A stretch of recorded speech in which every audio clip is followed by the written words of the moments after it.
Guys চলে আসছি আজকে এই যে পানির উপরে। হ্যাঁ এই যে দেখেন আমাদের হরজত আলী ভাই,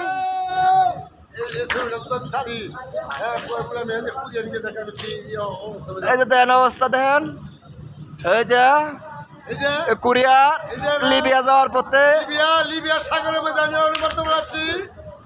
এই যে দেখেন সাতটা আছে, এই যে আমি লিবিয়ার সাগরের মাঝে এখন বর্তমানে হাতে পাতাছি, আমাকে বাঁচাবার লোক নাই। দেখেন আমি খুব সময় যাচ্ছি, বাবাকে বাঁচা না বাঁচো, কে আমাকে বাঁচাবো। এই যে দেখেন লিবিয়া তার সব সাতটা আছে। এই গাছে দিল ছবিটা করছে ঘুরে ঘুরে করছে।